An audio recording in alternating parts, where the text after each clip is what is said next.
Hello students, हमारा topic चल रहा है रियल नंबर। रियल नंबर के अंदर हमने स्टार्ट किया था अपनी फर्स्ट क्लास से, जिसमें हमने यूक्लिड डिवीजन लेमा से स्टार्ट किया था। लेमा क्या होता है, देन हमने यूक्लिड डिवीजन एल्गोरिदम मींस जो आपका एप्लीकेशन ऑफ लेमा है, यूक्लिड डिवीजन एल्गोरिदम के भी एप्लीकेशंस क्या हैं, उसका हम क्यों यूज करते हैं, हमने एचसीएफ निकालना सीखा। डिफरेंट डिफरेंट टाइप के क्वेश्चंस करते हुए हम लोग अब पहुंच गए हैं अपने लगभग लगभग इस चैप्टर के लास्ट टॉपिक पे। ठीक है, तो हमारा टॉपिक है decimal expansion of rational numbers. जो हमारे रैशनल नंबर्स होते हैं, अगर हम उसका डेसिमल एक्सपेंशन करते हैं तो कैसे कैसे डेसिमल एक्सपेंशन उससे, उसी को हमने इस क्लास में अंदर पढ़ना है। ठीक है, चलिए ओके, पहले मैं थोड़ा सा यहां से, ठीक है चलते। जब हम decimal expansion of rational numbers की बात करते हैं तो वैसे उम्मीद है आप लोगों को डेसिमल एक्सपेंशन तो पता ही होगा, ठीक है, लेकिन उसको हम थोड़ा सा एक टेक्निकल फॉर्म में, एक स्टेटमेंट के फॉर्म में भी देखना है हमें, ठीक है, क्योंकि हमें क्वेश्चन भी करने हैं। नॉलेज इज डिफरेंट, और जो क्वेश्चन है वो भी करना है, तो उसके लिए आपको चीजों को थोड़ा सा और डेप्थ में देखना पड़ेगा। ठीक है, देखो, जब हम डेसिमल एक्सपेंशन की बात करते हैं, मतलब हमारा टॉपिक जो भी हम अभी पढ़ने जा रहे हैं दैट इज डेसिमल एक्सपेंशन। ये आपका हो जाएगा डेसिमल एक्सपेंशन। ठीक है, ये हमारा टॉपिक है, ठीक है, बट ऑफ रैशनल नंबर्स। ठीक, तो मैंने लिखा लाइक 5 डिवाइडेड बाय 2। अगर 5 डिवाइडेड बाय 2 का हमें डेसिमल एक्सपेंशन करना है, उसको डेसिमल फॉर्म में कन्वर्ट करना है, पता होगा, ठीक है, लेकिन फिर भी दिखाने के लिए मैं आपको यहाँ पे दिखा देता हूँ एक दो नंबर्स। 2 टाइम्स 4, 1 पॉइंट आया, 0 आ गया, सो 2 5 टाइम्स 10। तो यहाँ पे जो रिमाइंडर है वो कितना आ जाता है, 0 आ जाता है। ठीक है, चलो ये आपका 5/2 का हो गया। इसी तरह से अगर हम 7/4 का करते हैं, कितना हो जाएगा, 4 वन जा 4, 7 जा 28 एंड 5 जा 20। मतलब 7/4 को अगर हम डेसिमल फॉर्म में एक्सपेंड करेंगे तो हमारा डेसिमल एक्सपेंशन हो जाएगा 1.75। रिमाइंडर आपका यहाँ पे भी 0 आ जाएगा। ठीक, तो ये जो डेसिमल एक्सपेंशन है, ऐसे बहुत सारे नंबर्स हैं, ऐसे नंबर्स जिसमें हमारा जो रिमाइंडर है वो कितना आ जाता है, 0। तो एक तो आपके डेसिमल एक्सपेंशन में रिमाइंडर 0 आ जाता है, ऐसे डेसिमल्स होते हैं। देन जो सेकेंड टाइप ऑफ डेसिमल है, जैसे मैंने लिखा यहाँ पे 10 डिवाइडेड बाय 3।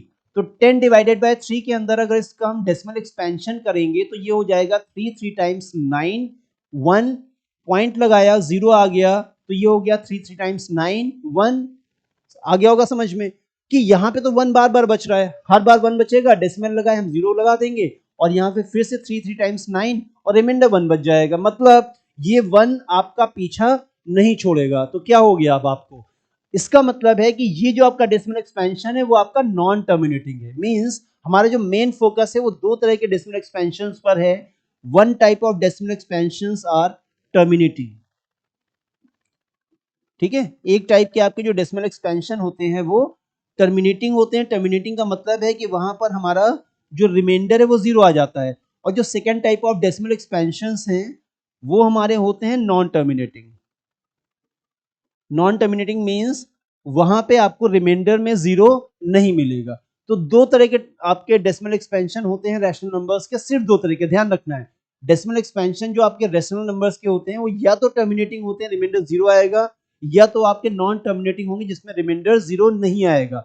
लेकिन जहां पे आपका रिमाइंडर 0 नहीं आएगा उसमें एक प्रॉपर्टी फिर और ऐड हो जाती है, और वो प्रॉपर्टी है रिकरिंग। आपका वहां पे कुछ ना कुछ पार्ट रिकर होगा या रिपीट होगा। जैसे यहां पर आप अगर देखो तो बार बार 3 आ रहा है, means we can write 10 divided by 3 is equal to 3.333 और एंड सो ऑन, ऐसे चलता जाएगा। या फिर इसको हम थोड़ा सा शॉर्ट फॉर्म में ऐसे भी लिख सकते हैं 3.3 बार। जिस नंबर का रिपीट हो रहा है, रिपीटिशन हो रहा है, जो नंबर आपका रिकर हो रहा है, उसके ऊपर आप विनिकुलम लगा दोगे। ठीक है, विनिकुलम मतलब ये जो बार्ड साइन होता है उसको विनिकुलम बोलते हैं। ठीक है, या फिर आप इसको डॉट के फॉर्म में ऐसे भी लिख सकते हो 3.3 और आपने डॉट लगा दिया। तो इस तरह से जो भी आपका रैशनल नंबर नॉन टर्मिनेटिंग है वो साथ ही साथ आपका नॉन रिकरिंग भी होगा, और इसके बाद आप उसको ऐसे डिफरेंट डिफरेंट फॉर्म में एक्सप्रेस कर सकते हो। तो ये आपका हो गया डेसिमल एक्सपेंशन। दो तरह के होते हैं रैशनल नंबर्स के, इधर they are of terminating form और they are of non terminating and recurring form. ठीक है, तो ये आपका स्टार्ट हो गया हमारा टॉपिक डेसिमल नंबर्स का एक्सपेंशन। ठीक है, चलो अब जैसे यहां पे आपको डिफरेंट डिफरेंट टाइप के डेसिमल नंबर्स दिख रहे हैं, हमें क्या करना है, इसमें से देखना है कौन सा आपका डेसिमल नंबर टर्मिनेटिंग होता है और कौन सा डेसिमल नंबर नॉन टर्मिनेटिंग होता है। लेकिन उसके पहले अच्छा एक प्रॉपर्टी भी और देखनी है आपको, हमें बिना डिवीजन के अगर देखना है कि कौन सा हमारा डेसिमल नंबर टर्मिनेटिंग है, कौन सा डेसिमल नंबर हमारा नॉन टर्मिनेटिंग है, उसको भी हम पहले समझ लेते हैं, फिर हम अपने क्वेश्चन पे आते हैं। तो जैसे यहाँ पे आपने देखा कि या तो रिमाइंडर 0 आता है या फिर वो नॉन टर्मिनेटिंग रिकरिंग चला जाता है।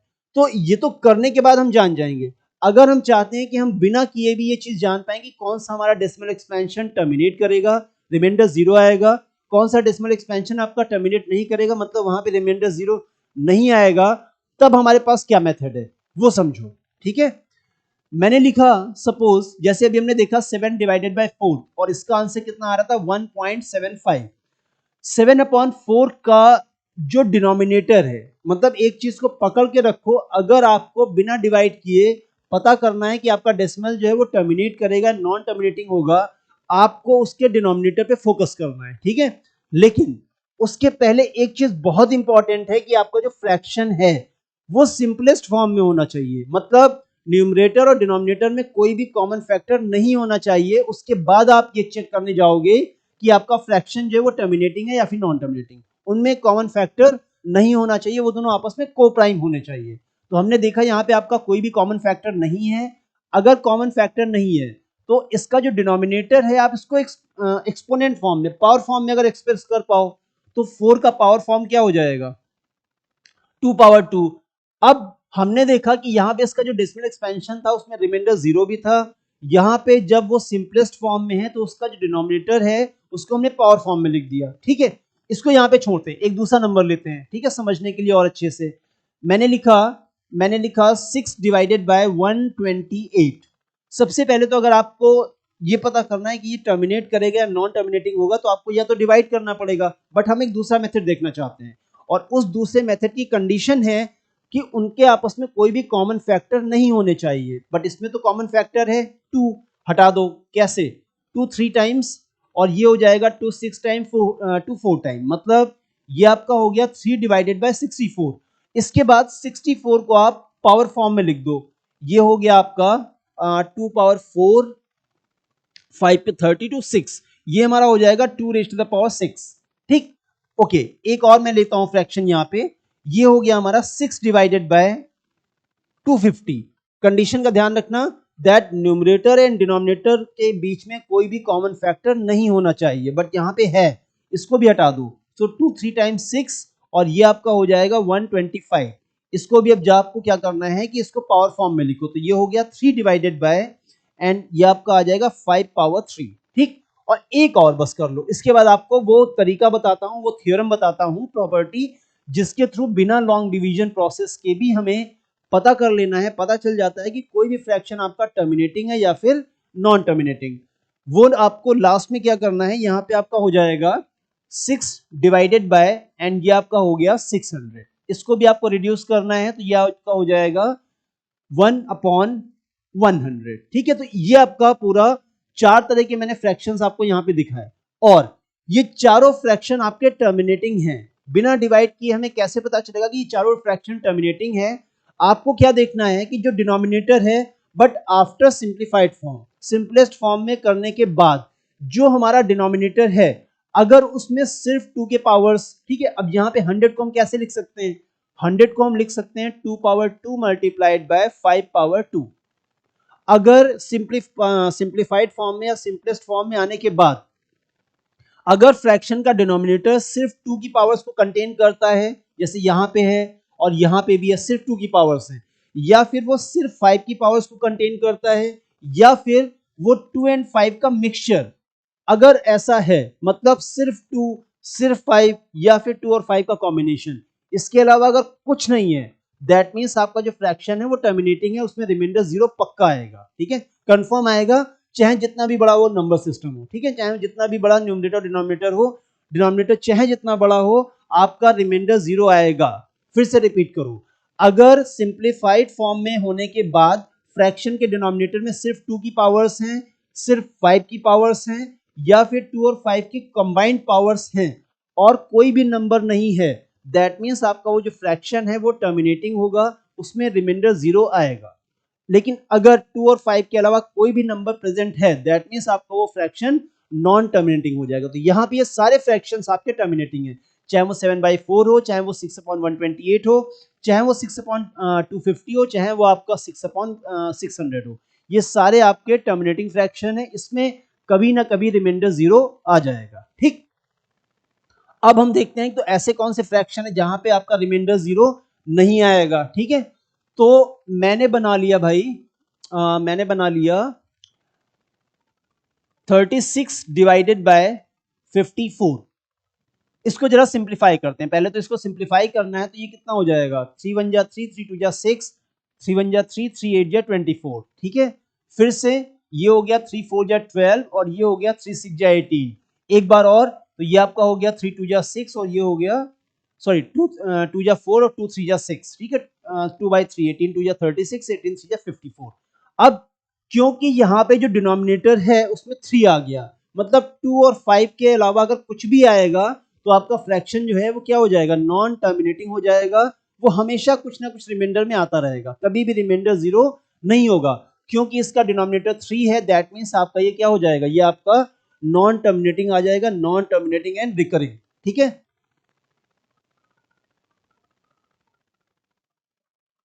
ये हमारा नॉन टर्मिनेटिंग एंड रिकरिंग हो जाएगा। ठीक, अच्छा, अब एक कंफ्यूजन में भी आप लोगों को हो सकता है, तो उसको भी सॉल्व कर देते हैं। अगर ये ऐसे होता, सपोज अगर ये होता 36 डिवाइडेड बाय, और यहां पे आ जाता 270। ठीक है, इसको जरा देखो। ठीक है, अब इसमें क्या खास है, मैंने क्या किया वो आपको पता चलेगा अभी। ये हो गया 2 1 जा 2, 2 8 जा 16। ठीक है, फिर इसके बाद नीचे हो जाएगा 2 1 जा 2, 2 3 जा 6, 2 5 जा 10। ठीक, और रिड्यूस करो 2 9 टाइम्स 18। ठीक है, ये कैंसिल हो चुका है, 2 9 टाइम्स 18, नहीं 2 से नहीं कट होगा, ये आपका 51639, फिर से ना आपका 9 से ही कट होगा। ठीक है, तो ये आपका 3 से कट होगा, 3 6 जा 18 और नीचे हो जाएगा 3 4 जा 12 और 3 5 जा 15। ठीक है, और रिड्यूस हो सकता है, ये हो जाएगा 3 2 जा 6 और नीचे हो जाएगा 3 1 जा 3, 3 5 जा 15। अब देखो इसका जो डिनोमिनेटर है, पहली चीज जो फ्रैक्शन आपकी बची, वो न्यूमरेटर और डिनोमिनेटर में कोई भी कॉमन फ्रैक्शन, कोई भी कॉमन फैक्टर नहीं है। इसके बाद आपको डिनोमिनेटर का फैक्टराइजेशन करना है, कितना आ जाएगा 3 मल्टीप्लाइड बाय 5। तो इस कंफ्यूजन में मत रहना कि 2 और 5 के अलावा अगर आपका कोई और नंबर है तभी वो नॉन टर्मिनेटिंग होगा, 5 के आते ही वो टर्मिनेटिंग हो जाएगा, नहीं। यहाँ पे आपका डिनोमिनेटर में 5 तो है, लेकिन कुछ भी और 2 और 5 के अलावा नहीं होना चाहिए। अगर आपका 2 और 5 के अलावा कुछ भी है, इवन 2 और 5 के रहते हुए भी, तो भी आपका फ्रैक्शन नॉन टर्मिनेटिंग ही होगा। दैट मीन्स यहाँ पे 5 तो है बट 3 भी आ गया ना, 2 और 5 के अलावा कुछ नहीं होना चाहिए। तो ये फ्रैक्शन जो आपका ओरिजिनल था, दैट इज 36/270, वो भी हमारा नॉन टर्मिनेटिंग फ्रैक्शन ही बोला जाएगा। तो इस तरह से आपको एकदम क्लियर रखना है कि सारा डिपेंडेंसी डिनोमिनेटर के अंदर 2 एंड 5 की पावर्स के होने पर है, तभी आपका वो फ्रैक्शन नॉन टर्मिनेटिंग होगा, सॉरी टर्मिनेटिंग होगा।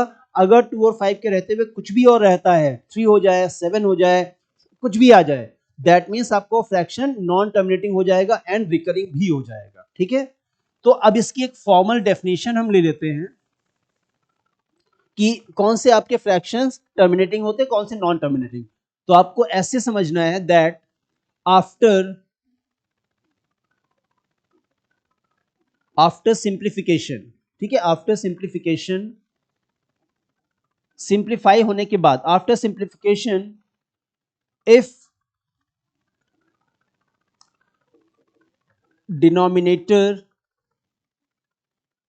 Of a fraction is of the form 2 power m and 5 power n। ठीक है, where m and n, ठीक है, where m n are positive integers। अगर ये सिचुएशन है आफ्टर सिंप्लीफिकेशन, किसी भी फ्रैक्शन के सिंप्लीफिकेशन के बाद अगर उसका denominator 2 power m multiplied by 5 power n के फॉर्म का है, where m and n are positive integers, मतलब होल नंबर हैं, वो नेगेटिव नहीं होने चाहिए। अगर ये सिचुएशन है, दैट मींस आपका फ्रैक्शन टर्मिनेट करेगा। ठीक है, then the fraction is terminating, then the fraction is terminating, otherwise जो आपका फ्रैक्शन है वो नॉन टर्मिनेटिंग हो जाएगा, रिकरिंग हो जाएगा। ठीक है, सिंपल सा ये आपको ध्यान रखना है, सिर्फ 2 और 5 पे फोकस करना है, डिनोमिनेटर पे फोकस करना है, उसके प्राइम फैक्टराइजेशन को देखना है, लेकिन सिंप्लीफाइड फॉर्म में होने के बाद। ठीक है, चलो अब हम लोग अपने क्वेश्चंस पे आ जाते हैं। ठीक है, तो क्वेश्चन नंबर 4 हम पहले कर लेते हैं, क्योंकि जो हमने टॉपिक पढ़ा है वो क्वेश्चन नंबर 4 से स्टार्ट है, इसको हम पहले करते हैं। देखिए यहाँ पे क्या है आपका, हमें बताना है कौन सा टर्मिनेटिंग है कौन सा नॉन टर्मिनेटिंग है। ठीक है, एक एक नंबर को हम चेक करते हैं। सबसे पहले 15/400, तो अलग से हम चेक करते हैं 15 डिवाइडेड बाय 400, क्या ये सिंप्लीफाइड फॉर्म में है? नहीं है, पहले सिंप्लीफाइड फॉर्म में कन्वर्ट करो, तो ये हो जाएगा 5 3 टाइम्स 15, 5 8 जा 40। क्या अब ये सिंप्लीफाइड फॉर्म में है? बिल्कुल है। अब इसका जो डिनोमिनेटर है उसको आपको करना है पावर फॉर्म में, तो ये हो जाएगा 3 अपॉन, और 16 5 जा 80 होता है, मतलब इसको हम लिख सकते हैं 3 divided by 2 power 4 multiplied by 5, means 15/400 को सिंप्लीफाइड फॉर्म में करने के बाद उसका जो डिनोमिनेटर है उसमें सिर्फ 2 और 5 की ही पावर्स हैं, कोई भी और नंबर नहीं है। दैट मीन्स आपका 15/400 क्या हो जाएगा? It is terminating. So T for terminating और N T for non terminating. ठीक है, देखते हैं हम लोग क्या क्या होता है। तो पहला आपका टर्मिनेट कर रहा है। ठीक है, चलिए सेकंड को चेक करते हैं। सेकंड है आपका 77/210, 77 डिवाइडेड बाय 210। इसको अगर हमें जानना है कि टर्मिनेट करेगा या नॉन टर्मिनेट, तो पहले तो इसको सिंप्लीफाइड फॉर्म में कन्वर्ट करो, अगर नहीं है तो यस इसके अंदर एक कॉमन फैक्टर है और वो है 7, तो 7 बन जा 7 11 टाइम्स हो गया, और 7 3 जा 21। ठीक है ना, 7 3 जा 21 और 7 11 टाइम्स 77। अब ये सिंप्लीफाइड फॉर्म में आ गया। अब इसका जो डिनोमिनेटर है उसको आपको प्राइम फैक्टर्स में कन्वर्ट करते हुए उसको पावर फॉर्म में लिखना है। ठीक है, एक्सपोनेंट के फॉर्म में, तो ये हो जाएगा 11 डिवाइडेड बाय 30। 30 आपका होता है 5 3 या 15, मतलब ये हो गया 2 मल्टीप्लाइड बाय 3 मल्टीप्लाइड बाय 5, ये आपका हो गया 2 मल्टीप्लाइड बाय 3 मल्टीप्लाइड बाय 5, 2 3 या 6 5 या 30। तो 2 है 3 है, लेकिन आपके 3 ने सारा खेल खराब कर दिया, मतलब अब ये टर्मिनेट नहीं करेगा। इसका मतलब आपका जो 77/210 है ये हमारा एक नॉन टर्मिनेटिंग फ्रैक्शन है, क्योंकि आफ्टर सिंप्लीफिकेशन इसके डिनोमिनेटर में 2 और 5 के अलावा भी कुछ प्रेजेंट है। ठीक है, तो ये आपका नॉन टर्मिनेटिंग हो गया। चलिए थर्ड नंबर पे आते हैं, 33/300। तो 33/300 सब पे खटाखट वही चीजें लगाते जाओ, क्या हो जाएगा? 3 11 टाइम्स और 3 1 जा 3 और 0 0। ठीक है, 3 11 टाइम्स 33 और नीचे आ गया 100, टर्मिनेट कर रहा है भाई। ठीक है, 100 को हम लोग क्या लिख सकते हैं? 100 को हम लिख सकते हैं 25 मल्टीप्लाइड बाय 4 और 25, 25 होता है 5 पावर 2, 4 होता है आपका 2 पावर 2, मतलब सिंप्लीफिकेशन के बाद उसका डिनोमिनेटर 2 और 5 की पावर्स के फॉर्म में है, कोई और नंबर प्रेजेंट नहीं है। दैट मीन्स आपका जो फ्रैक्शन है वो टर्मिनेट करेगा। ठीक है, तो 3 आपके टर्मिनेटिंग के केस में पास। बचे 2 पे देखने क्या है, 69/60, 69 डिवाइडेड बाय 60। ठीक है, तो ये आपका हो जाएगा 3 2 जा 6, 3 3 जा 9, 3 2 जा 6 एंड 0, और ये सिंप्लीफाइड फॉर्म। देन आपका 23 divided by 4 multiplied by 5, so 23 divided by 2 power 2 multiplied by 5।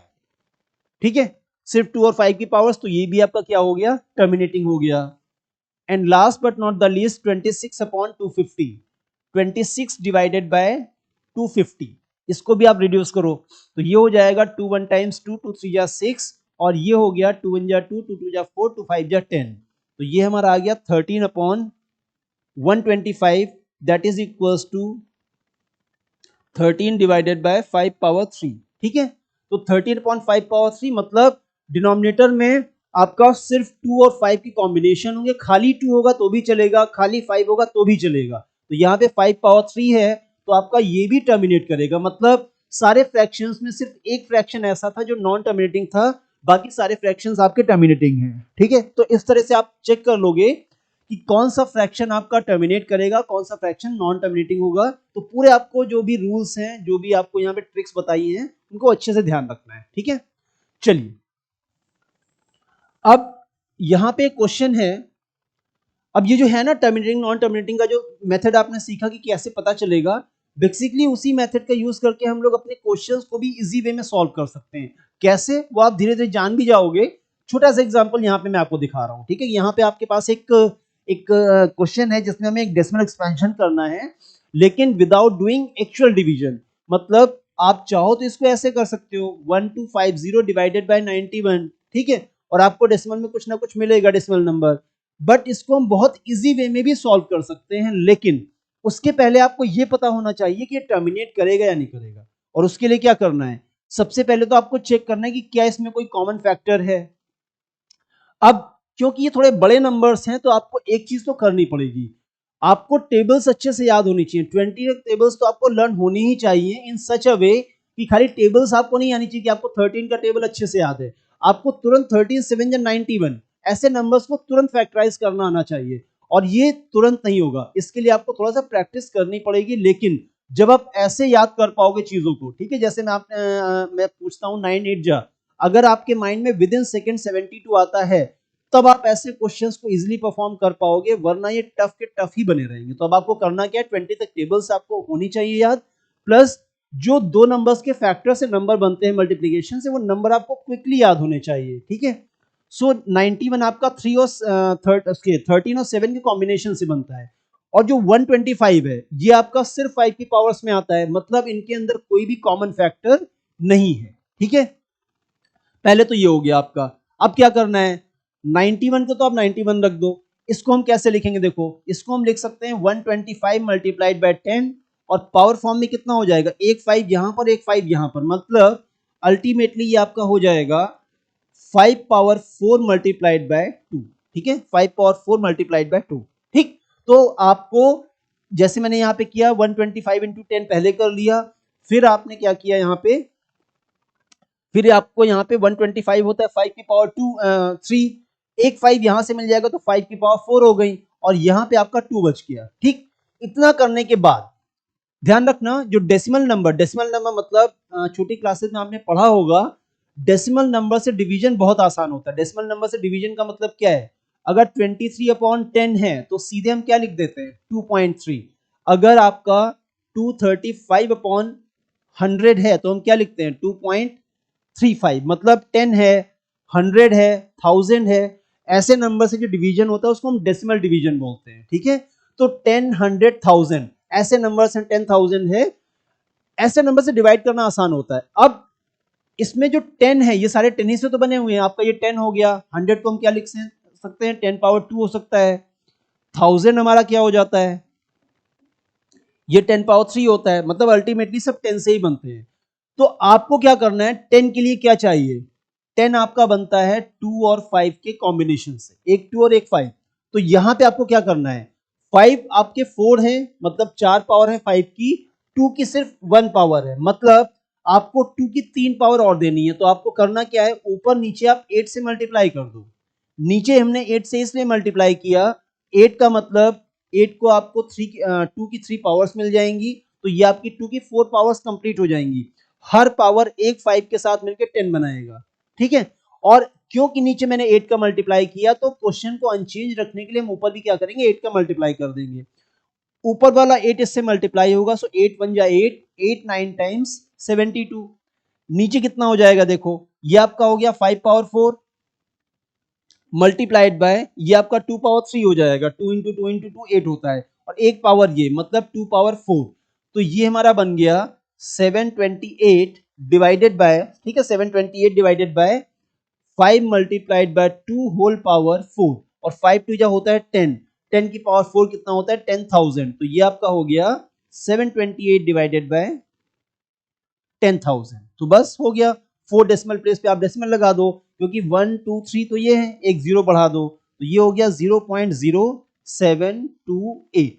तो मैं क्योंकि आपको समझाते हुए बता रहा हूं तो इतना टाइम लगा, अदरवाइज हमें तुरंत ध्यान देना है कि प्राइम फैक्टराइजेशन में सबसे पहले तो आपको देखना है कि इनमें कोई कॉमन फैक्टर नहीं होना चाहिए, देन डिनोमिनेटर को हमें तुरंत फैक्टराइज करना है, उसको 2 और 5 की पावर्स में लाना है, पावर्स को इक्वल करने के लिए ऊपर नीचे सेम नंबर का मल्टीप्लिकेशन करना पड़ सकता है, और इससे आप बिना डिवीजन के, बिना लॉन्ग डिवीजन के भी आप डेसिमल जो नंबर है डेसिमल वैल्यू किसी भी किसकी जो आपका फ्रैक्शन है, आपका जो डेसिमल एक्सपेंशन उसको आप सॉल्व कर सकते हो, ठीक है। तो ट्रिक्स हैं और ट्रिक्स के अकॉर्डिंग आपको थोड़ा सा कैलकुलेशन करना पड़ सकता है, कुछ चीज़ों की आपको रिक्वायरमेंट पड़ेगी, वो आपको बार बार बताया जाता है, आपको बार बार बता रहा हूँ, अगर आपको याद हो जाती है तो ठीक है, वरना फिर आपको लगेगा कि नहीं ट्रिक क्या है, ये तो मतलब टफ का टफ है। आपको पावर्स याद होनी चाहिए, कम से कम एटलीस्ट 25 तक सारे नंबर्स के पावर्स आपको याद होने चाहिए, लाइक 16 पावर, 17 पावर है आपका, 23 पावर है, कम से कम 25 तक, कम से कम हमें 20 तक टेबल्स याद होने चाहिए। नंबर्स को दो नंबर्स में फैक्टराइज करना, जैसे 91 है तो 13 7 या 91 तुरंत आपको याद होना चाहिए। सपोज आपका 104 है, ठीक है, 104 है, तो जैसे आपका शायद 13 8 या 104 होता है, ठीक है, 8 3 जा 24, 2 8 1 जा 8 2 10, तो ऐसे आपको दो दो नंबर्स के फैक्टर्स के फॉर्म में क्विक आंसर देना आना चाहिए, तब आप इस तरह के कैलकुलेशंस को, ऐसे क्वेश्चंस को इजिली परफॉर्म कर पाओगे। बाकी ट्रिक्स आपके सामने है, ठीक है, इसको समझना और अप्लाई करना आपके हाथ में, एग्जीक्यूशन बेटा आपके हाथ में है, ठीक है। चलो, एक तो आपका ये हो गया, ठीक है। एक टॉपिक और हमारा रहता है, that is check whether this number is composite number और नॉट। ये टॉपिक बेसिकली हमारा लास्ट जो टर्न हमने पढ़ा था फंडामेंटल थ्योरम ऑफ अरिथमेटिक, वहां से छूटा हुआ टॉपिक है, ठीक है। ये क्वेश्चन हमें वही कर लेना था, लेकिन ये क्वेश्चन मिस हो गया था, तो ये क्वेश्चन कुछ स्टूडेंट्स ने बताया कि ऐसा क्वेश्चन भी हमें फंडामेंटल थ्योरम ऑफ अरिथमेटिक में करा दीजिए, तो इसको वहीं पे हो जाना था, लेकिन क्योंकि नहीं हुआ था तो इसको आज मैं इस क्लास में करा देता हूं। फिर इस क्लास का कुछ टॉपिक है उसको खत्म करते हैं, ठीक है।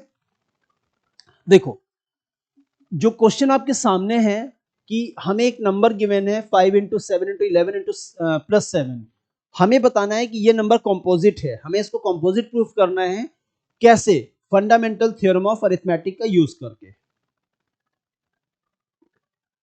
देखो, अब फंडामेंटल थ्योरम ऑफ अरिथमेटिक क्या कहती है? Fundamental theorem of arithmetic last term पे पढ़ाया था हम लोगों ने क्लास में, पार्ट 3 में, states that every composite number can be expressed as a product of prime। Fundamental theorem of arithmetic का मतलब है कि किसी भी कंपोजिट नंबर को हम प्रोडक्ट ऑफ प्राइम के फॉर्म में एक्सप्रेस कर सकते हैं। लाइक 36 को हम लिख सकते हैं 2 multiplied by 2 multiplied by 3 multiplied by 3। यहाँ पे जो आपका ऑर्डर ऑफ नंबर्स है वो चेंज हो सकता है, ठीक है, मतलब यही होंगे 36 के प्राइम फैक्टर्स में सिर्फ 2 और 3 ही आएगा, हाँ उनका ऑर्डर चेंज हो सकता है। तो फंडामेंटल थ्योरम ऑफ अरिथमेटिक आपको ऐसा कुछ बताता है, ठीक। तो अगर किसी भी कंपोजिट नंबर को हम प्रोडक्ट ऑफ प्राइम्स के फॉर्म में एक्सप्रेस कर सकते हैं, इसी को आप रिवर्स कर दो, किसी भी नंबर को अगर प्रोडक्ट ऑफ प्राइम के फॉर्म में एक्सप्रेस किया जा सकता है, that means the number is composite, ठीक है। कहीं पर भी अगर आपको प्रोडक्ट ऑफ प्राइम्स मिलता है, मैंने लिखा 2 मल्टीप्लाइड बाय 5 मल्टीप्लाइड बाय 3, क्या ये तीनों नंबर प्राइम हैं? यस प्राइम है। अगर ये तीनों प्राइम हैं, इसका मतलब इनके कॉम्बिनेशन से, इनके मल्टीप्लिकेशन से जो नंबर बनेगा वो कंपोजिट होगा। If every composite number can be expressed as a product of prime, that means product of prime gives a composite number. उसी को आपको रिवर्स कर देना है, ठीक है। और इसी थ्योरम को, फंडामेंटल थ्योरम ऑफ अरिथमेटिक को हम यहां पे अप्लाई करेंगे, ठीक है। देखो कैसे, यहां पे लिखा हुआ है कि हमें प्रूव करना है कि ये कंपोजिट है, ठीक। अच्छा, कंपोजिट होते क्या हैं? प्राइम वो नंबर होते हैं जिनके सिर्फ दो फैक्टर्स होते हैं, वन एंड इटसेल्फ। कंपोजिट वो नंबर्स होते हैं जिनके फैक्टर्स दो से ज्यादा होते हैं, वन, इटसेल्फ और एक कोई और, एटलीस्ट एक आपका कोई और फैक्टर होता है, ऐसे नंबर्स हमारे कंपोजिट होते हैं, ठीक है। ये ध्यान रखना, सिर्फ दो फैक्टर्स हैं तो प्राइम, अगर दो से ज्यादा फैक्टर हैं, 3 हैं, 4 हैं, चाहे जितने हो, इसका मतलब वो आपका कंपोजिट नंबर है। जैसे आपका 30 है, 30 कंपोजिट है, क्योंकि जाहिर सी बात है अगर हम 30 के फैक्टर्स को देखते हैं, देन 1 एंड 30 ये दो फैक्टर्स तो इसके हैं, साफ साफ दिख रहा है 2 भी इसका फैक्टर है, 3 भी इसका फैक्टर है, 5 भी इसका फैक्टर है, इवन अभी आपका 15 आ जाएगा, 10 आ जाएगा, फिर हमारा 6 आ जाएगा, ये सारे इसके फैक्टर्स हैं, अभी 15 आ जाएगा इसमें। तो अगर किसी नंबर के फैक्टर्स 1 एंड इटसेल्फ से बाद भी हैं, दैट मींस हमारा वो नंबर कंपोजिट होता है, ठीक है। इसी थ्योरी को हम यहां पे लगाएंगे, तो यहां पे हो जाएगा we can write 5 multiplied by 7 multiplied by 11 plus 7 is equals to, अब यहां पे देखो ये 3 टर्म और ये एक टर्म, प्लस और माइनस से टर्म्स अलग हो जाते हैं, ठीक है। इसमें अगर हम 7 को कॉमन कर लें, इसमें हम 7 को कॉमन कर लें, तो यहां से 7 कॉमन होगा तो बचेगा कौन? सिर्फ बचेगा 5 multiplied by 11, और यहां से 7 कॉमन हो जाएगा तो बचेगा 1। तो इसको हम इस फॉर्म में लिख सकते हैं। ठीक, अब यहां पे आपका ये हो गया 7 और अंदर कितना हो जाएगा, अंदर हो जाएगा 11 5 टाइम्स 55, 55 और 1 कितना हो गया, ये हमारा बन गया 56। ठीक है, इसका मतलब ये जो पूरा नंबर था इसको हमने दो फैक्टर्स में डिवाइड कर दिया। इस पूरे नंबर की, ये नंबर जिस भी नंबर को रिप्रेजेंट करता हो वो तो पता चल जाएगा, 7 से आप 56 को मल्टीप्लाई कर दो तो आपको वो नंबर मिल जाएगा। लेकिन हमें नंबर नहीं जानना है, हमें क्या करना है कि ये होल नंबर कॉम्पोजिट है, तो इस नंबर के दो फैक्टर्स तो आपको दिख रहे हैं। ठीक है, तो बस आपको लिख देना है कि यहां पे क्या है, since 5 multiplied by 7 multiplied by 11 plus 7 contains factors, contains number of factors more than 2। ठीक है, contains number of factors more than 2, मतलब नंबर ऑफ फैक्टर्स बता रहा हूं, 2 की बात नहीं कर रहा हूं, 2 से ज्यादा फैक्टर है। आप इसको चाहो तो और आगे फैक्टराइज करके ऐसे कर सकते हो ना, 7 इंटू, इसको हम 7 इंटू 8 लिख सकते हैं, 7 8 या 56। साफ साफ दिख रहा है कि ये जो भी नंबर है, एक तो वो नंबर रहा होगा, एक हमारा 1 रहा होगा, दो फैक्टर्स तो हो ही गए। इसके अलावा इसका 7 भी फैक्टर है, 56 भी फैक्टर है, 7 7 या 49 भी फैक्टर बन रहा है, डिफरेंट डिफरेंट फैक्टर बन रहा है। मतलब उस नंबर को हम लोग as a product of prime लिख सकते हैं। अब इसको आप आगे क्या कर सकते हो, 7 इंटू 7 इंटू और 8 को हम लिख सकते हैं 2 मल्टीप्लाइड बाय 2 मल्टीप्लाइड बाय 2। ठीक है, इसका मतलब एक ऐसा नंबर है जिसको हम प्रोडक्ट ऑफ प्राइम के फॉर्म में एक्सप्रेस कर सकते हैं। ठीक है, साफ साफ दिख रहा है। तो दो रीजन में से कोई भी आप एक रीजन दे सकते हो। as fundamental theorem of arithmetic states that every composite number can be expressed as a product of prime, so we can say that if a number can be expressed as a product of prime, that means the number is composite। या तो आप ये लिख दो या फिर आप यहां पे दिखा दो that this number contains number of factors more than 2, so 5 multiplied by 7 multiplied by 11 plus 7 is a composite number। तो दो रीजन मैंने आपको बताया, आप दोनों में से कोई भी रीजन लिख के इस पूरे नंबर को, इस पूरे एक्सप्रेशन को कंपोजिट नंबर बता सकते हो। ठीक है, तो इस तरह से आपका ये question fundamental theorem of arithmetic के बेसिस पे प्रूव होता है। ठीक है, तो ये हमारा फंडामेंटल थ्योरम ऑफ अरिथमेटिक खत्म होता है, जो कि लास्ट टर्म पे हो जाना चाहिए था, एक क्वेश्चन बच गया था। ठीक है, चलो अब हम आते हैं इस टॉपिक पे जो इस क्लास में करना है। ये क्वेश्चन आप में से कुछ लोगों ने शायद किया हो सीबीएसई 9th के अंदर जब हम थे, अदरवाइज ये 10th का पार्ट है, तो कुछ स्कूल्स में पढ़ा भी दिया जाता है, उसमें नहीं भी पढ़ाया जाता। और जहां पे पढ़ा भी देते हैं वहां पे स्टूडेंट्स लर्न तो कर डालते हैं, रट डालते हैं, लेकिन उनके दिमाग में हमेशा ये रहता है कि जो हुआ वो हुआ कैसे। ठीक है, देखो कैसे हुआ। हमें प्रूव करना है दैट √3 इज इरेशनल नंबर। आपका √3 जो है एक इरेशनल नंबर है। सबसे पहले बता दो ये पूरा आपका थ्योरेटिकल क्वेश्चन है, तो इसमें थ्योरी ही थ्योरी है, लेकिन विद रीजन। अब ऐसा भी थ्योरी नहीं है कि आपको सिर्फ रटना है, उसमें समझने की चीजें हैं। शुरुआत से मैं एक वर्ड मैंने एक दो बार यूज किया है शायद, दैट इज कोप्राइम। कोप्राइम मतलब ऐसे दो नंबर्स जिनका आपस में कोई भी कॉमन फैक्टर नहीं होता है एक्सेप्ट 1। अगर दो नंबर्स का सिर्फ 1 एज अ कॉमन फैक्टर है, इसका मतलब वो नंबर्स हमारे कोप्राइम है। ठीक है, तो कोप्राइम का प्राइम से कोई भी रिलेशन नहीं, ये ध्यान रखना। हमारे ऐसे दो नंबर्स भी कोप्राइम हो सकते हैं जो दोनों ही प्राइम नहीं है। जैसे आपका 8 है, वो भी प्राइम नहीं है, हमारा 9 भी प्राइम नहीं है। अगर मैं 8 को फैक्टर्स के फॉर्म में लिखता हूं, ये हमारा 8 हो गया, सॉरी फैक्टर्स के फॉर्म में, ठीक है, ये तो प्राइम फैक्टर्स हो गए। अगर हम 8 के फैक्टर्स लिखते हैं, 1 हो गया, 2 हो गया, 4 एंड 8, ये हमारे 8 के 4 फैक्टर हो गए। ठीक है, हर वो नंबर जो 8 को डिवाइड करेगा वो 8 का फैक्टर है। 9 पे आ जाओ, 1 है, 3 है और फिर 9 है। अब 8 और 9 में सिर्फ 1 एक ऐसा नंबर है जो दोनों का कॉमन फैक्टर है। इसका मतलब 8 और 9 आपस में क्या है, को प्राइम है। तो को प्राइम का प्राइम से कोई रिलेशन नहीं है। दो प्राइम नंबर्स भी को प्राइम हो सकते हैं एंड दो नॉन प्राइम नंबर्स भी आपस में को प्राइम हो सकते हैं, ये आपको ध्यान रखना है। ठीक है, तो को प्राइम के बेसिस पर आपका ये क्वेश्चन सॉल्व होगा। देखो कैसे। तो यहां पे आपको पूरा थ्योरेटिकल है बट रीजनेबल। देखो यहां पे लिखा है prove that √3 is an irrational number.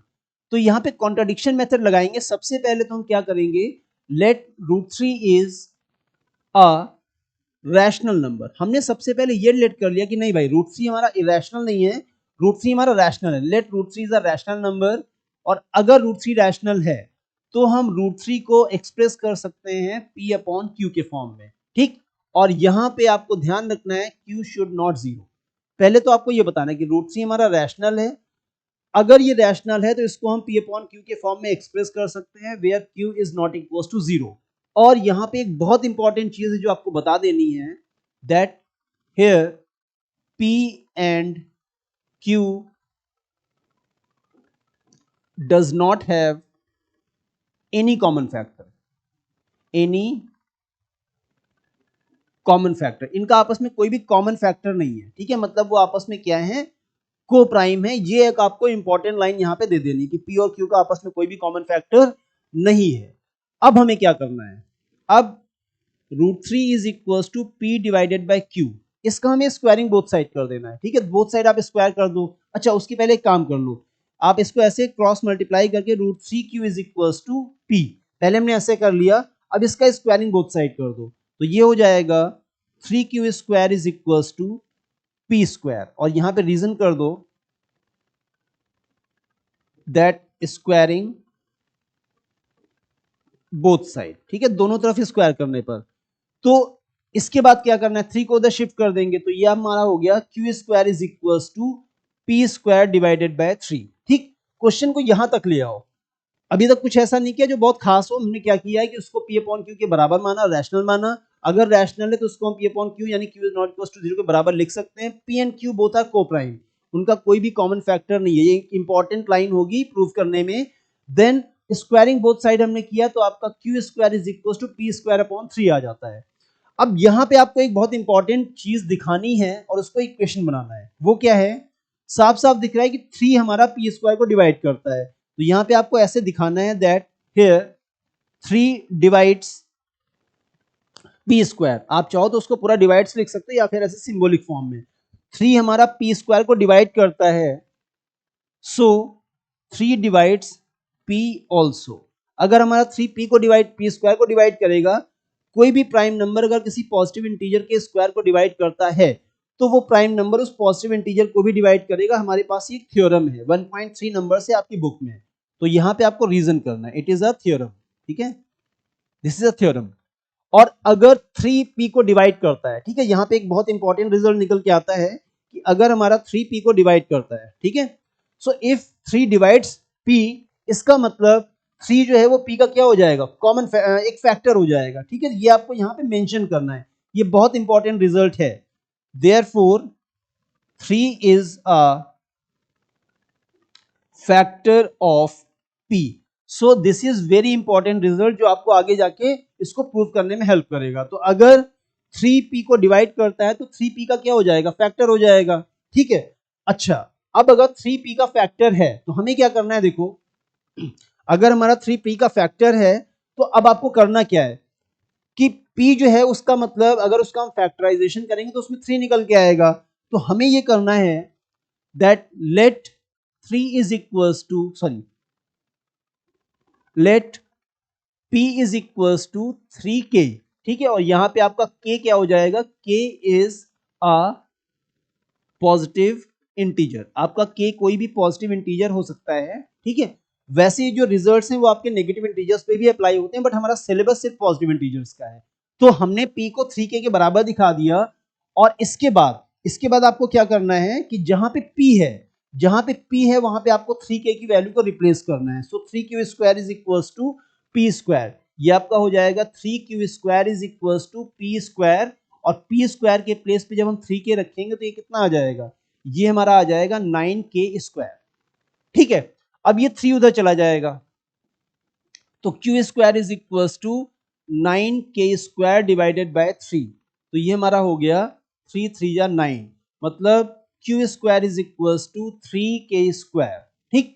अब 3 इधर आ जाएगा तो Q square upon 3 is equals to K square, मतलब अब जो 3 है वो किसको डिवाइड करता है, अब आपका 3 डिवाइड कर रहा है Q स्क्वायर को, तो वही लाइन आपको यहां पे लिखनी है, ठीक है। फिर से आपको बताना है here 3 divides Q square, so 3 divide Q also. आपका 3 अगर क्यू स्क्वायर को डिवाइड करता है तो 3 हमारा क्यू को भी डिवाइड करेगा, ठीक है। और अगर ऐसा है सो 3 इज अ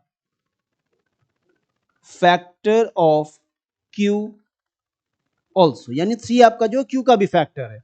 अब ये आपका इक्वेशन नंबर 2 बना और यहीं पे सारी चीज आपको ध्यान रखनी है।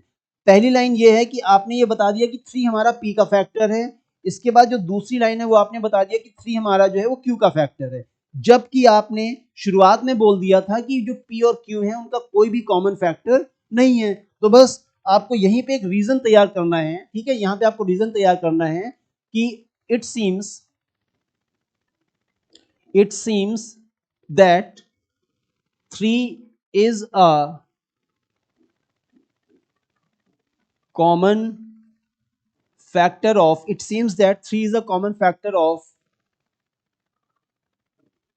p and q both, और ये कॉन्ट्राडिक्ट करता है कि वो कोप्राइम नहीं है, ठीक है।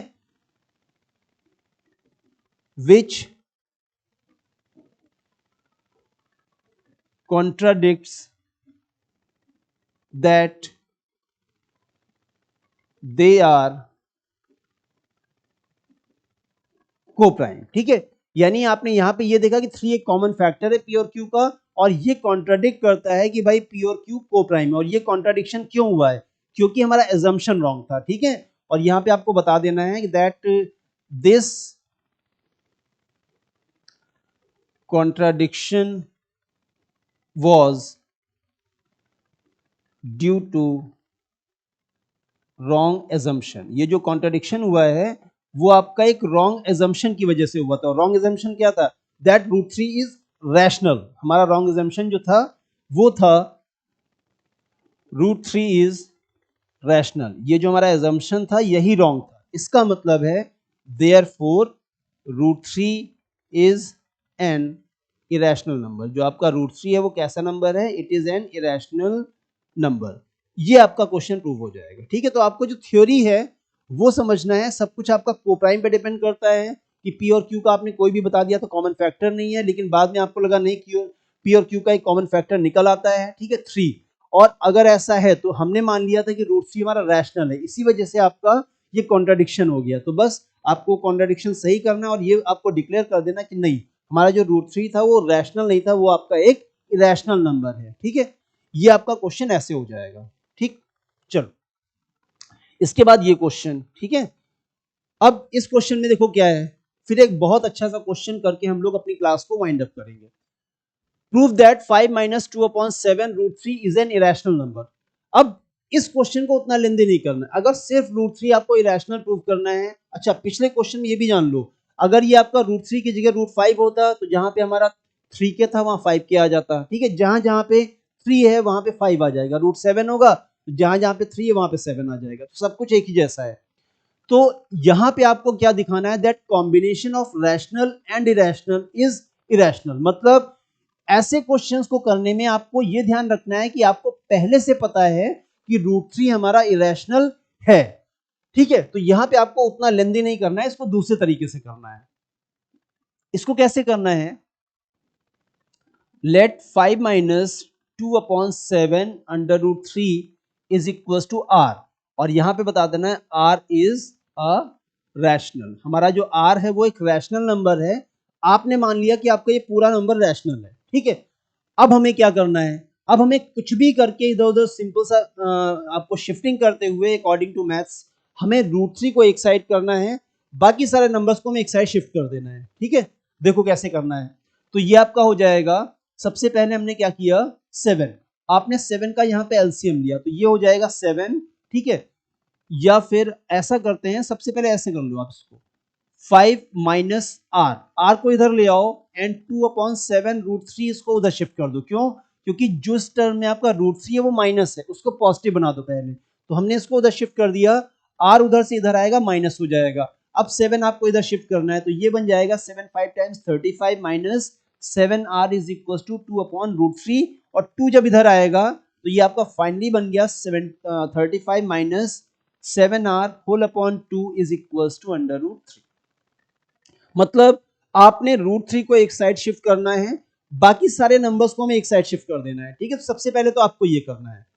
ठीक, अब ऐसे क्वेश्चंस में मैंने क्या बताया कि आपको एजम्पशन ये रखना है कि रूट 3 तो आपका इरेशनल है, हमें बताना है कि combination of rational and irrational वो भी इरेशनल हो सकता है, तो ये नंबर आपको इरेशनल बताना है, ये जानते हुए कि रूट 3 हमारा क्या है, इरेशनल है। यहां पे आपको दिखाना है दैट हियर, ठीक है, यहां पे आपको एक रीजनिंग करनी है। हियर अब देखो कौन कौन है, 2 है, 35 है, 7 है और r है। तो 2, 35, 7 ये नंबर्स तो ऑलरेडी इंटीजर्स होते हैं, r को हमने रैशनल मान रखा है, तो इंटीजर्स भी रैशनल होते हैं। तो यहां पे आपको दिखाना है हियर 35, 7, 2, r रैशनल। ये सारे नंबर्स आपके कैसे हैं, रैशनल हैं। अगर ये सारे रैशनल हैं तो इनका जो कॉम्बिनेशन है ना 35 minus 7r whole upon 2 is also rational. ये जो नंबर है वो भी क्या हो जाएगा, रैशनल हो जाएगा। ठीक है, but we know that root 3 is an irrational number. ठीक है, लेकिन हमें पता है कि जो आपका रूट 3 है वो क्या है, वो एक इरेशनल नंबर है। ठीक है, और ये पॉसिबल नहीं है, ये पॉसिबल ही नहीं है कि कोई रैशनल नंबर किसी इरेशनल नंबर के इक्वल हो जाए। ठीक, तो this is not possible, this is not possible. ठीक, ये पॉसिबल नहीं है, और अगर ये पॉसिबल नहीं है तो ये क्यों हुआ, ये फिर से आपको ये करना है कि जो कॉन्ट्रडिक्शन था arises due to a wrong assumption। ठीक है, दिस was या दिस इज, ठीक है, this is due to wrong assumption। ये जो हमारा हुआ है ना वो रॉन्ग assumption की वजह से हुआ है, this is due to wrong assumption। और assumption क्या था कि आपका जो नंबर है वो रैशनल था। ठीक है, तो इसका मतलब है this was due to wrong assumption दैट 5 minus 7 upon 2, sorry 2 upon 7, 5 minus 2 upon 7 root 3 is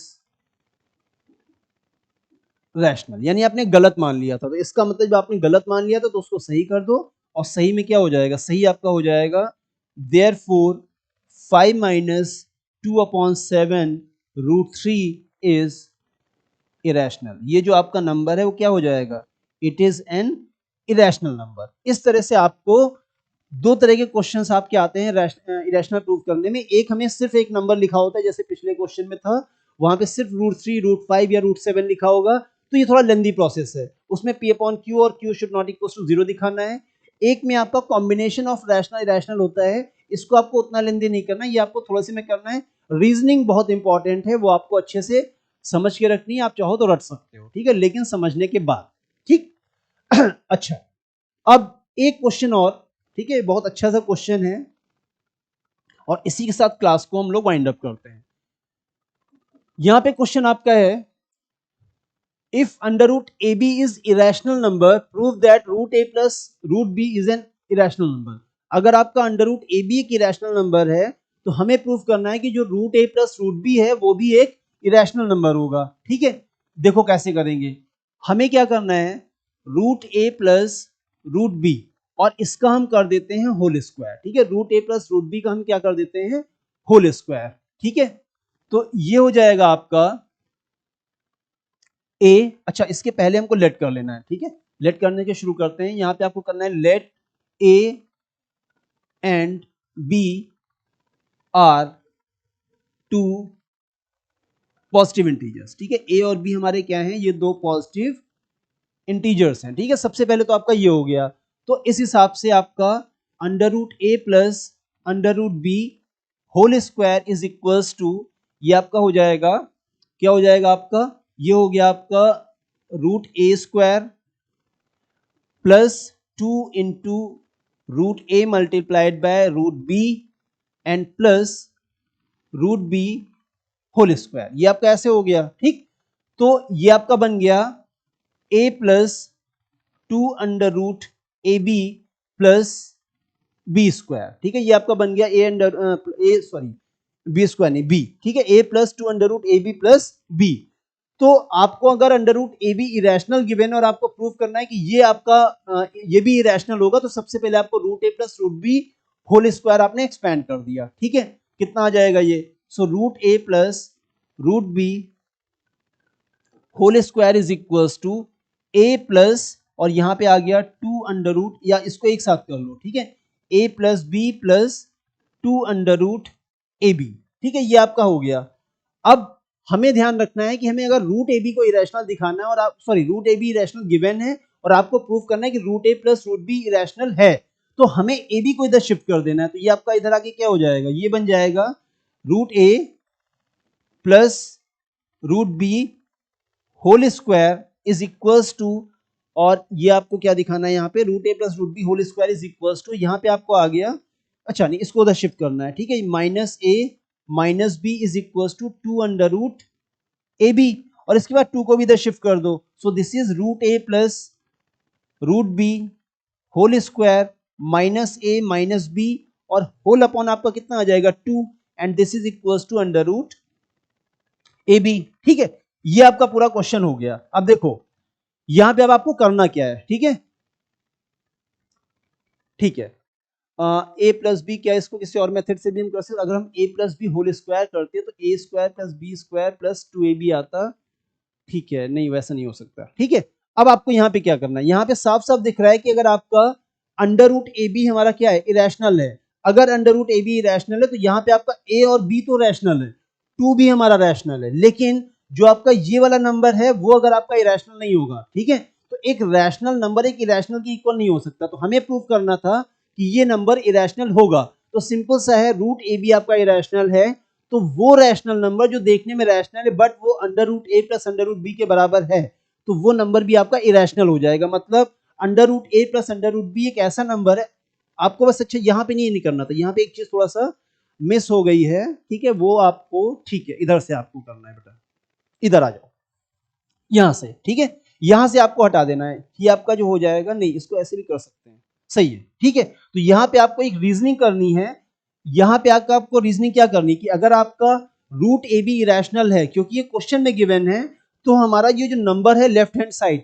वो भी इरेशनल होगा, और अगर ये नंबर इरेशनल है तो root A plus root B जो इस नंबर का पार्ट है वो भी क्या हो जाएगा, इरेशनल हो जाएगा। तो ऐसे क्वेश्चन में जहां पे आपका नंबर्स नहीं होता है वहां पे थोड़ा सा आपको कॉम्प्लिकेशन हो सकता है, लेकिन बस वही है कि आपको फॉर्मूले याद होने चाहिए। अब जैसे यहाँ पे हमने a plus B whole square का जो आइडेंटिटी है उसको यूज किया है, क्योंकि जो नंबर्स हमें गिवन है वो तभी हम इस नंबर के अंदर ला पाएंगे जब हम इस आइडेंटिटी का यूज करेंगे, ठीक, तो इस तरह से आपको यहाँ पे रीजनिंग कर लेनी है that under root A B is irrational, under root A B हमारा क्या है, इरेशनल है, और अगर under root A B irrational है तो उसके साथ का जो नंबर होगा वो भी इरेशनल होगा, और उसी नंबर के अंदर आपका root A plus root B is a part, बाकी सारे नंबर्स हमारे रैशनल है, ए हमारा रैशनल है हमने खुद माना था, बी हमारा रैशनल हमने खुद माना था, 2 आपका ऑलरेडी रैशनल होता है, इसका मतलब अगर ये पूरा नंबर एक इरेशनल के बराबर है तो तभी हो सकता है जब आपका root A plus root B irrational हो, so root A B is irrational and a comma B comma 2 are rational, ये तीनों रैशनल हैं, बट अगर ये दोनों इक्वल हैं तो ये तभी हो सकता है, it is only possible when under root A plus under root B is irrational, ये तभी पॉसिबल है जब आपका अंडर रूट ए और अंडर रूट बी क्या होंगे, इरेशनल होंगे, तभी हमारा एक इरेशनल नंबर एक ऐसे नंबर के बराबर होगा जो इरेशनल है, तो irrational will be equal to irrational only if root A plus root B is irrational, ठीक है। तो इस तरह से आपका जो ये पूरा टॉपिक था हमारा बेसिकली डेसिमल एक्सपेंशंस को लेके था। डेसिमल एक्सपेंशंस पे जब हम आते हैं तो दो तरह के डेसिमल एक्सपेंशन हमें मिलते हैं, terminating and non terminating. Non terminating के अंदर अगर आपका रिकरिंग है तो वो आपका फिर से रैशनल नंबर्स हो जाते हैं, उनको हम लोग पी अपॉन क्यू के फॉर्म में एक्सप्रेस कर सकते हैं। जो सेकंड डेसिमल नंबर्स बचता है नॉन टर्मिनेटिंग नॉन रिकरिंग, वो हमारा इरेशनल होता है, प्लस सर्ट्स नहीं, जो हमने यहाँ पे किया है फंडामेंटल थ्योरम ऑफ अरिथमेटिक का यूज करके हम कैसे क्वेश्चंस को, कैसे किसी फ्रैक्शन को बता सकते हैं कि फ्रैक्शन हमारा टर्मिनेट करेगा या फिर नॉन टर्मिनेट करेगा, ठीक है। तो इस तरह से हमारा रियल नंबर्स के अंदर सारी चीजें लगभग खत्म हो जाती हैं। आपको जितने भी टॉपिक्स 4 पार्ट्स के अंदर इस पूरे रियल नंबर का टॉपिक मैंने खत्म किया है, सारे टॉपिक्स आपको लेमा से लेकर एल्गोरिदम हो गया, फंडामेंटल थ्योरम ऑफ अरिथमेटिक हो गया, terminating non terminating everything, NCERT के क्वेश्चंस प्लस उससे बाहर के क्वेश्चंस भी मैंने आपको इन चारों पार्ट्स में कराए। आपको सारे पार्ट्स के अंदर जो क्वेश्चंस हैं उनकी अच्छे से प्रैक्टिस करनी और उसी टाइप के और क्वेश्चन लगाने की कोशिश करो। अगर प्रॉब्लम आती है कमेंट सेक्शन में आप अपना क्वेश्चन सबमिट करोगे, डाल दोगे, मैं आपको उसका सोल्यूशन भी दूंगा। ठीक है, तो बस आज के लिए इतना ही था इस क्लास के अंदर। हम लोग किसी और चैप्टर्स के साथ अगली क्लासेस में मिलेंगे। Till then thank you, bye bye and take care.